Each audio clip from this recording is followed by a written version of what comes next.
নরেন্দ্র মোদী বাংলা থেকে দূর হটো বলি মমতা ব্যানার্জি জিন্দাবাদ, জয় বাংলা, তৃণমূল কংগ্রেস, মমতা ব্যানার্জি।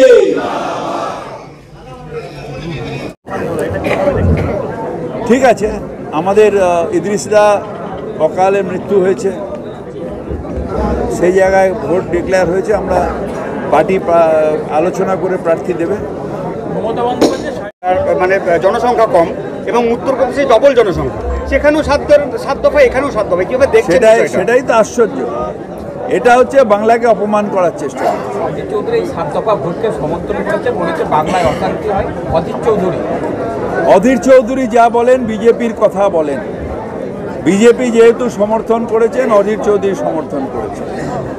তার কারণ বিজেপি যা বলে অধীর চৌধুরী তাই বলে, ইকো করে। সুতরাং ওর কথা আমার কাছে খুব একটা গুরুত্ব কিছু।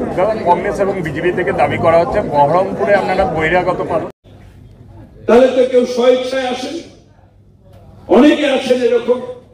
ওই দেশের মেয়ে এখানে আমাদের এখানে বিয়ে হয়েছে, অনেকে আছেন। তাহলে তাদের কি হবে?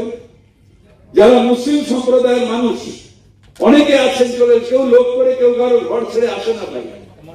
কেউ পেটের জ্বালায় আসে, কেউ কাজের জন্য আসে। এটা একটা জায়গা থেকে আরেকটা জায়গায় এসে ন্যাচারাল। আমাদের এখান থেকে বহু মানুষ আছেন যারা গিয়ে ম্যাড্রাসে কাজ করছেন, বিভিন্ন শহরে কাজ করছেন। অনেকে আছেন যে সেখানে সংসার পেতে থেকে গেছেন। তো কেন না সেখানে সে কাজ পেয়েছে, সে থেকে গেছে। এখান থেকে অনেকে আছেন যারা দুবাইয়ে গিয়ে থেকে গেছে, অনেকে আছেন যারা আমেরিকায় গিয়ে থেকে গেছে, অনেকে আছেন যারা গিয়ে লন্ডনে গিয়ে থেকে গেছে। তো মানুষ একটা দেশ থেকে আসে আরেকটা দেশে থেকে যায়। তাহলে এখানে নতুন করে সিএ নাম করে ধর্মীয় বিভাজন করে এই যে উস্কে দেওয়া, একটা চাগার দেওয়া, এবং তাতে কালকে যারা এসছেন তাদের আপনি সিএ করে বলেছেন যে অমুক অমুক অমুক তারা নাগরিকত্ব পাবেন। কেন? যদি আফগানিস্তান থেকে তালিবানের ভয়ে তাদের অনেককে মেরে দিয়েছে, আপনারা দেখেন প্লেনে করে কিভাবে মানুষ পালিয়ে যাচ্ছে। তাদের মধ্যে যদি কেউ চলে আসে প্রাণের ভয়, সে কেন তাহলে সিএ পাবে না? শুধু সে মুসলমান বলে সিএ পাবে না? বা পাকিস্তান থেকে যেসব শেখ যারা ভয়ের চোটে চলে আসছেন, অন্য ধর্মের মানুষ হলেও, যদি মুসলিম ধর্মের মানুষ, হিন্দু ধর্মের মানুষ হলে আপনি বলছেন পাবে, পার্সি হলে পাবে, খ্রিস্টান হলে পাবে, তাহলে মুসলমান হলে পাবে না কেন? তার কারণ স্পষ্ট ভাবে এইভাবে তারা বিভাজনটাকে করছে। তারা হিন্দু মুসলমানকে লাগিয়ে দেওয়ার চেষ্টা করছে, এবং সেইটা করছে বলেই ভারতবর্ষ অন্ধকার এগিয়ে আসছে। একই দিনে 14 তারিখে পাকিস্তান ইন্ডিপেন্ডেন্স পেয়েছিল সুপার জিন্না সাহেবের হাত ধরে, আর মহাত্মা গান্ধীর হাত ধরে আমরা 15ই আগস্ট আমরা স্বাধীনতা পেয়েছি। শুধু পাকিস্তান আজকে সব থেকে পেছিয়ে পড়া দেশ হলো কেন? কারণ ধর্ম অন্ধতার পথে চলে গেল, বিচ্ছেদের পরে চলে গেল, এত ধর্ম অন্ধতার পথে চলে গেল যে আজকে পাকিস্তান সব থেকে পেছিয়ে পড়া দেশ বিশ্বে। আর 5টা দেশের মধ্যে ভারতবর্ষ সব থেকে এগিয়ে দেওয়া দেশ। তার কারণ সাম্প্রদায়িক সম্প্রীতি রেখে ধর্ম অন্ধতা নয়, ধর্ম নিরপেক্ষতার পথে ভারতবর্ষ গেছিল। তাই 5টা সব থেকে এগিয়ে পড়া দেশের মধ্যে অন্যতম হলো ভারতবর্ষ। তাদের চক্রান্ত করে একদিকে আরএসএস, বিজেপি চক্রান্ত করে করে দেশটাকে একেবারে শেষ করে দিচ্ছে। তাই আমরা যারা তৃণমূল কংগ্রেস করি, নিশ্চিতভাবে আমাদের একটা দায়িত্ব আছে। আমাদের দায়িত্ব হচ্ছে আমাদের মানুষকে বোঝানো যে একমাত্র যদি ধর্ম নিরপেক্ষতার পথে থাকতে পারি, তাহলেই একমাত্র ভারতবর্ষকে বাঁচানো যাবে, বাংলাকে বাঁচানো যাবে। আমরা যদি ধর্ম অন্ধতার দিকে চলে যাই, তাহলে না বাংলা থাকবে, না ভারতবর্ষ থাকবে, না আমাদের পরের প্রজন্ম থাকবে। দেশটা গোল্লায় উঠে যাবে, দেশটা অন্ধকারে চলে যাবে। তাই আমাদের রক্ষা করতে হবে, করতে হবে, করতে হবে। আমাদের এটা দায়িত্ব। একটা ইলেকশনে লড়ে আবু সাহেব খান জিতছে কি খলিলুর রহমান সাহেব জিতছেন, তার থেকে বড় দায়িত্ব হচ্ছে যে দেশটাকে এক রাখা। মুর্শিদাবাদ একটা সেন্সিটিভ জেলা, যে জেলায় অনেক ধর্মের মানুষ একসাথে থাকছে এবং বরাবর ভ্রাতৃত্বের সাথে রয়েছে। এই সব জায়গায়, বিশেষ করে বর্ডার ডিস্ট্রিক্ট গুলোতে তারা আগুন জ্বালানোর চেষ্টা করেছে। একটা সময় 21-এ এনআরসি কে নিয়ে এসে, আসামের মতন এনআরসি কে নিয়ে এসে আগুন জ্বালানোর চেষ্টা করেছিল। আপনারা সবাই মিলে এমন ভাবে দাঁড়িয়েছেন যে 22টা সিটের মধ্যে 20টা সিট দিয়ে মমতা ব্যানার্জির হাত শক্ত করে বলেছেন এনআরসি হবে না, হবে না, হবে না, এনআরসি হতে দেয়নি। ঠিক আজকে আবার ইলেকশনের সময় কিছু আমার মতুয়া ভাইকে ভুল বুঝিয়ে আবার কিছু ভেদাভেদের রাজনীতি করে আবার ধর্ম অন্ধতার সেই সিএ বিলটাকে নিয়ে এসে আবার ঠিক সেইভাবে আবার তাকে অন্ধকারে আবার ঢুকিয়ে দেওয়ার চেষ্টা করছে। বিলটা কি? সিএ বিলটা কি? আমরা যারা শরণার্থী, সেই শরণার্থীরা, যারা শরণার্থী অর্থাৎ ওই দেশ থেকে এসছেন, বাংলাদেশ থেকে এসছেন, আফগানিস্তান থেকে এসছেন, পাকিস্তান থেকে এসছেন, যারা এসছেন তারা এই দেশের নাগরিকত্ব পাবে। কবে এসছেন? তারা অনেক দিন আগে এসছেন। যারা এসছেন, বিশেষ করে মতুয়া ভাইকে ওরা টার্গেট করছে। মতুয়া ভাইয়েরা কবে এসছেন? দেশ বিভাজনের সময় এসছেন। তো দেশ বিভাজনের সময় অনেক মানুষ এসছেন, তাহলে তাদের উপরে সিএ কেন লাগু হবে? তারা কেন অ্যাপ্লিকেশন করবেন? তারপর থেকে তাদের সমাজের মধ্যে দিয়ে অনেকে এমপি হয়েছেন, অনেকে এমএলএ হয়েছেন, অনেক তাদের সবার ভোটার লিস্টে নাম আছে। তাহলে নতুন করে আবার তাদের নাগরিকত্ব, যে নাগরিক তাকে আবার নতুন করে নাগরিকত্ব নেওয়া, এই যে লালিপপ খাওয়ানো, এইটা করার কারণ কি? এটা করার কারণ হচ্ছে বিভাজন।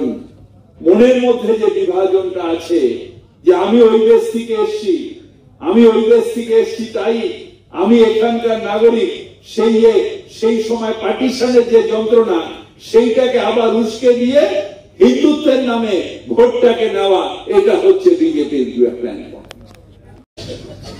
সেইটাকে নরেন্দ্র মোদী সরকার, সেই আমাদের এগিয়ে যাওয়ার যে গল্প, সেই পন্ডিত জওহরলাল নেহরু থেকে আরম্ভ করে পরপর যে এগিয়ে যাওয়ার সেইটাকে নষ্ট করে দেওয়ার চেষ্টা করছেন এই নরেন্দ্র মোদী। শুধু নিজের ভোট নিয়ে এসে নিজে ধর্ম অন্ধতার মধ্যে দিয়ে দেশটাকে গেল। তাদের লাভটা কি হবে? তাতে দেশটা পেছিয়ে যাচ্ছে। 2014 সালে গ্যাসের দাম কত ছিল? 400 টাকা। আজকে কত দাম? 1200 টাকা। 100 টাকা কমিয়েছে যে ভোটে ললিপপ দেবে। তেলের দাম কত ছিল? আজকে কত হয়েছে? জিনিসপত্রের দাম কত ছিল? আজকে কত হয়েছে? 2 কোটি বেকারের চাকরির প্রত্যেক বছর দেওয়ার ছিল, আর ভারতবর্ষ সব থেকে পিছিয়ে পড়া, আজকে বেকারত্বের সব থেকে বড় হাহাকার আজকে ভারতবর্ষ হয়েছে। কিছু ইন্ডাস্ট্রিয়ালিস্টকে তাদের সুযোগ সুবিধা দিয়ে বিরাট করে দিয়ে অর্থনীতি বিরাট হয় না। ভারতবর্ষের মানুষ পিছিয়ে আছে। ভারতবর্ষে চাষি আত্মহত্যার সংখ্যা সব থেকে বেশি। পিছিয়ে পড়া আজকে দেশগুলোর মধ্যে ভারতবর্ষ যে মানুষের রোজগারের সব থেকে পিছিয়ে গেছে। এই যে আজকে আমাদের দেশটা পিছিয়ে গেছে, এর কারণ হচ্ছে নরেন্দ্র মোদী শুধু ধর্ম অন্ধতা নিয়ে এসে আর কিছু ইন্ডাস্ট্রিয়ালিস্টকে তাকে সাহায্য পাঠাতে গিয়ে সমাজকে নষ্ট করে দিচ্ছে। হ্যাঁ ঠিক, আমরা ইন্ডিয়া জোটে আছি, কিন্তু এইখানে যে প্রদেশ কংগ্রেসের সভাপতি অধীর চৌধুরী তিনি ইন্ডিয়া জোটকে মানেন না। তিনি এখানে মুখ্যমন্ত্রী মমতা বন্দ্যোপাধ্যায়কে যে ভাষায় বিজেপি তা এখানে আক্রমণ করে, ঠিক সেই ভাষায় আক্রমণ করে।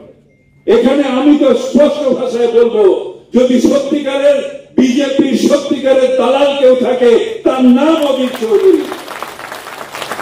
সে দালালি করছে বিজেপি, ওখানে রাহুল গান্ধীর সাথে ঘুরে বেড়াচ্ছে আর এখানে এসে বিজেপির হাত শক্ত করছে। তার উদাহরণ হচ্ছে তার নিজের কনস্টিটুয়েন্সিতে আজকে যখন 20টা আসন নিয়ে আপনাদের আশীর্বাদে তৃণমূল কংগ্রেস জয়ী হয়েছে, কংগ্রেস একটা আসনও পায়নি। তিনি নাকি চ্যালেঞ্জ দিয়েছেন মমতা বন্দ্যোপাধ্যায়কে, অভিষেক বন্দ্যোপাধ্যায়কে, যে আমার বিরুদ্ধে দাঁড়ান, আমাকে হারিয়ে দেখান।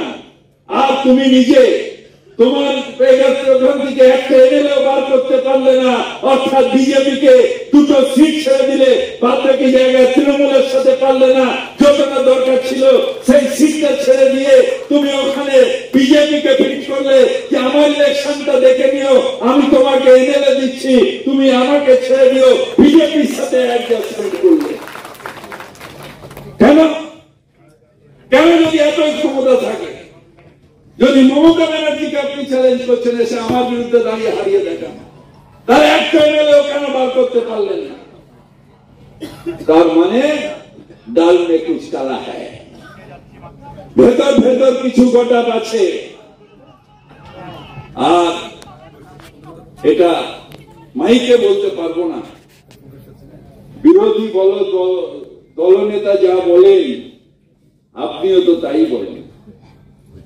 বিরোধী দলনেতার সাথে আমি জানি না সত্যি কি না, শুনেছি যে নাকি রাত্রিরে ফোনে ফোনে কথা হয়। তো এই যদি আপনাদের বিরোধিতা থাকে যে তৃণমূলের বিরোধিতা করব, মমতা ব্যানার্জির বিরোধিতা করব, অভিষেক ব্যানার্জির বিরোধিতা করব, তাহলে এখানে আপনার সাথে জোট কি করে হবে? তাহলে আপনাকে কি করে আমরা ছেড়ে দেব? তার কারণ বিজেপিকে শুধু মারলে চলবে না, বিজেপিকে শেষ করতেই হবে বাংলা থেকে। আর বিজেপির দালালরা যারা আছে তাদেরও শেষ করতে হবে। বিজেপি হটাও দেশ বাঁচাও, বিজেপিকে দালাল হটাও দেশ বাঁচাও। আপনার কি আছে? আপনাদের প্রার্থী ইউপিতে থাকেন, আপনাদের নেতৃত্ব যারা ইউপিতে রায়বেরেলি বা আমেথিতে করেন থাকেন, রাহুল গান্ধীজি তিনি তো কেরালে প্রার্থী হয়েছেন। মনমোহন সিং কোথায় থাকেন? দিল্লিতে থাকেন। কোথায় প্রার্থী, মানে রাজ্যসভায় কোথায় হয়েছে? আসামে হয়েছে। সুতরাং লোকসভা নির্বাচনে এখন অধীর চৌধুরী সাহেব ভয় পাচ্ছে, যেহেতু একটা অল ইন্ডিয়া ফিগার তার বিরুদ্ধে এসছে এবং বহরমপুরের মানুষ শিওরলি এবার আর অধীর চৌধুরীকে দেখবে না। তার কারণ বিধানসভায় তার প্রমাণ হয়ে গেছে। সেই জন্য অধীর চৌধুরীকে ডার কিউ আতা হয়, इसलिए ডার আতা है। হুমায়ুন কবির কথা হয়েছে ওরা আসছে একটা অন্য জায়গায়, নিয়ামত আর হুমায়ুন একটা জায়গায় গেছে, ওখান থেকে আমার হোটেলে আসছে। কথা হয়েছে